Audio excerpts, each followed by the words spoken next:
Excuse me, I gotta hold the camera right here. It's Sunday evening. It's about 7:30, August, I want to say 27th, 2023. And I'm moving them to the 6th cell of this first section. I'll just open it up for them, let them come. I wanted you to hear the sound they make when they go from one pasture to the next, one area to the next. So I'll keep quiet here.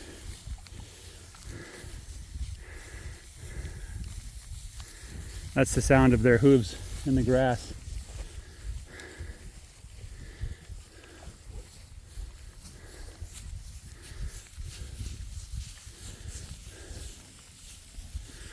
So we had a chance of rain today. It missed us, but we didn't miss much. You can see the clouds up to the north. It probably rained a little. And then towards the south, there was probably a little bit of rain. And the west, south and the west. So looks like we're gonna hit this gap in between these clouds. The wind is blowing from the north. So, oh man, there's a lot of flies on that bull. And that bull's carrying all the flies. So, yeah, well, all the cows are through. I'll just let the wire go. So let's look at what we got here. You can see there's lots of green grass. I was thinking last year about this time I'd already put out hay for about a month. If I had hay. I didn't have hay. 2 years ago when I did have hay, I was putting out hay right about now. The cows were starving. But now they're doing just fine. They're doing just fine. The dog, Snowflake, was out here with the sheep when I came. I normally don't come in the evenings. It's been a while since I came in the evenings. Oh, by the way, the temperature, it's about, I'd say 93 degrees right now as the sun sets. Today was not hot. Well, I imagine 95 is hot for somebody. To me, that's a good temperature. There's all kinds of grass. I swore I saw some Indian grass. Like one stalk of Indian grass. It had its seed podling stuck way up in the air. Indian grass is a native grass to this area. And there's 4 other kinds of grasses. One is like big blue something. And the other is like a small blue something. And then there's a grass that's actually a sorghum, I think. So it's related to the sorghum family. Sorghums, there's certain types of sorghums that grow, 20 feet tall type thing. And they make sugarcane type things that you could squeeze out the juice and boil it down and get syrup out of it.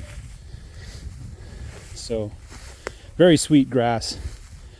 The problem people say with the native grasses is the cows love the native grasses and they go for it first. But Greg Judy, the Greg Judy plan of rotation seems to protect the native grasses, especially if you're sensitive to what they need. The native grasses are all warm season grasses. They have a hard time. If there's too many cool season grasses growing, they can't really establish themselves. And of course the Bermuda grass that I have here is going to compete with it as well. But,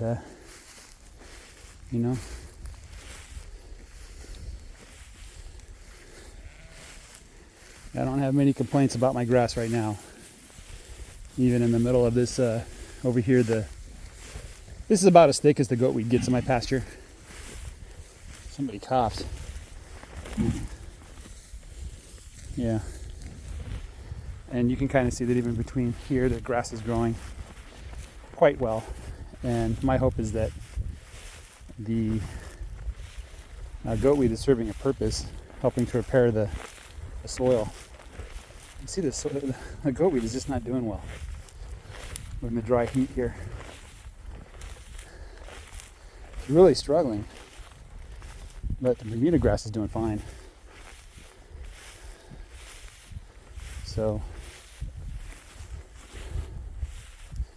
yeah, I don't have much to complain about. I really don't. A nice cool breeze blowing from the north. and plenty of grass. I'm not even thinking of putting out hay. But I ordered 60 bales of it. I think I got a really good price for it. There's plenty of hay to be had.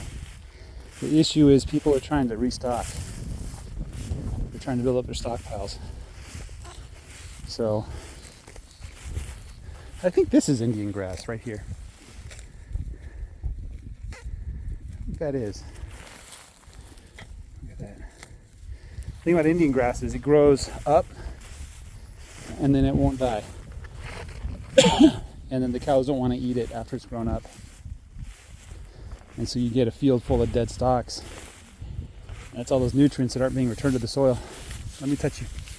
No, that's okay. So, yeah, this grass right here is almost as tall as the goatweed.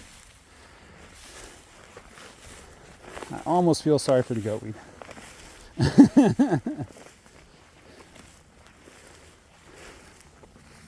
You know, when you look out in the distance like this, it looks terrible. But then you look down and you kind of see what's really going on. The goatweed is just a little taller than the grass, and that's all you see. You can't see the grass under the goatweed. Here's a spotch of grass that's deep dark green. I like that color. I should do a soil test next year. Oh wait, there's a... What is this? That's like a woody... It's a thick blade of grass. I don't know what it is. It's green. That means it's like likes the heat. Maybe it's one of those native grasses. The cows went for it first. Here we go. This one's already been eaten. It's a thick grass.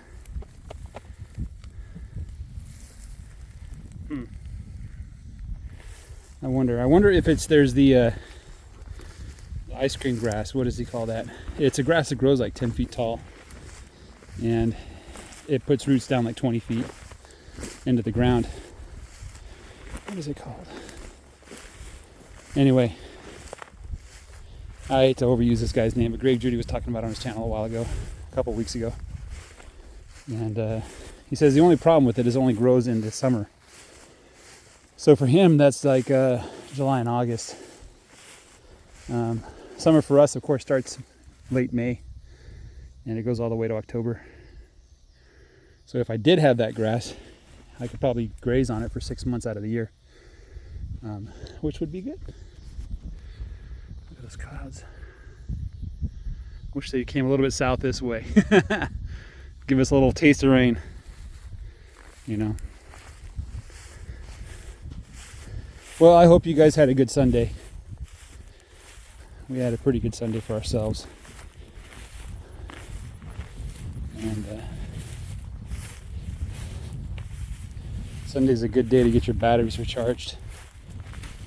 That's why we go to church, to be with each other, share each other's burdens, and celebrate the gospel.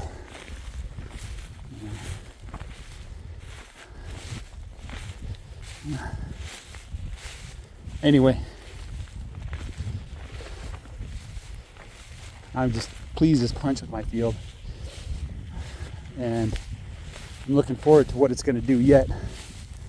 I imagine it'll have more surprises for me in the future. But, I'm not a man that can have a lot of complaints, and even those things that aren't going extraordinarily well, I really can't complain about those either. You know, so I've got it pretty good. All right, guys, you guys take care. Have a good day. Bye-bye.